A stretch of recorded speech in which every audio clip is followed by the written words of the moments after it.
I must start by commending REREC for the work that you have been doing in facilitating last mile connectivity to the rural areas. This is very much in line with our bottom-up economic transformation agenda, where we strive to facilitate the lives and livelihoods of those who are operating at the bottom of the economic pyramid. You are aware that one of the challenges we have been facing in Kenya, as in many other developing countries, is the issue of unemployment. And deliberately and consciously as a government, we are coming up with programs that can create jobs right there in the villages so that we also stem the rural-urban migration in search of jobs. So REREC is a key facilitator in this through your connectivity of electricity on one hand, but also support to businesses. Today you are not able to do any business without power, without electricity. So REREC in this regard plays a critical role in facilitating businesses in the rural areas through electricity connectivity. And the same thing with public institutions such as schools, health centers, and so on and so forth. I'm glad that you are pursuing green energy in the pursuit of your mandate. That really is the direction to go.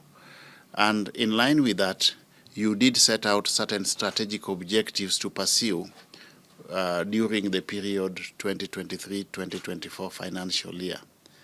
And the first one was to develop and promote the use of renewable energy, and another one is to facilitate enhanced electricity connectivity, more so in the rural areas. But informed by those objectives, you made specific commitments to install 258 extension transformers in 258 constituencies.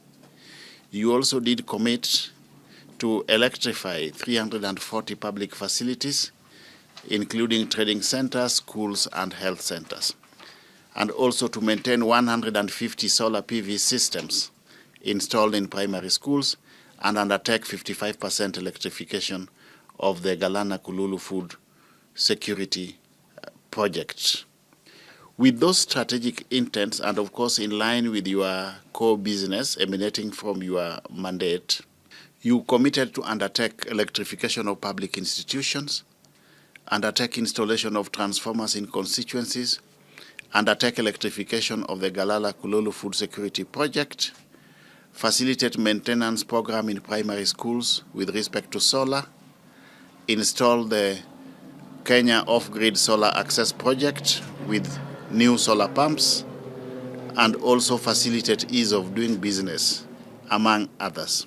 With those interventions, we did discuss with you people at the beginning of the last activity period the expected outputs in each area, the output indicators, and the targets.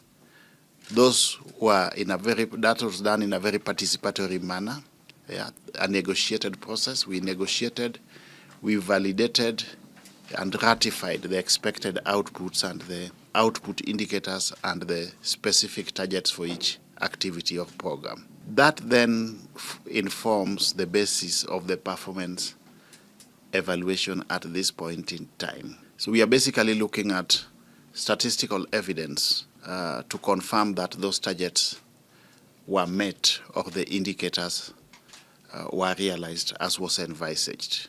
It will be as objective as that. As government, we are taking this performance evaluation and performance contracting very, very seriously. We want to institutionalize the culture of performance management in the entire public service. And that is why we are appealing to organizations to cascade the performance management framework all the way down to the individual scorecard, so that each and everybody in the public service can be held accountable by way of results. Organizations in the public sector are financed largely through the exchequer. And because we are utilizing public funds to execute our mandate, we must also be accountable to the Kenyan people, isn't it? Yeah? And that is what we need to do at all levels, starting with the CEO, the heads of departments, up to individuals in CU. Everybody, virtually everybody in the public service is going to be held accountable. Moving forward, we also want to tie performance evaluation or performance contracting to reward management. Yeah? To the extent that those institutions which excel in performance or exceed in the set target will be rewarded commensurately, yeah, through the necessary support, including but not limited to additional funding by the Exchequer. But equally, those institutions or organizations which are not performing will face sanctions, including individuals in those organizations. And organizations which are perpetually non-performers should be allowed to die their natural deaths. Gone are the days when we kept on pumping money into organizations which are not performing.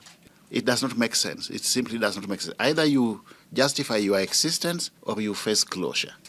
And recently you saw that we have proposed certain mergers, yeah, of institutions, yeah, or we have also opted to do away with certain institutions.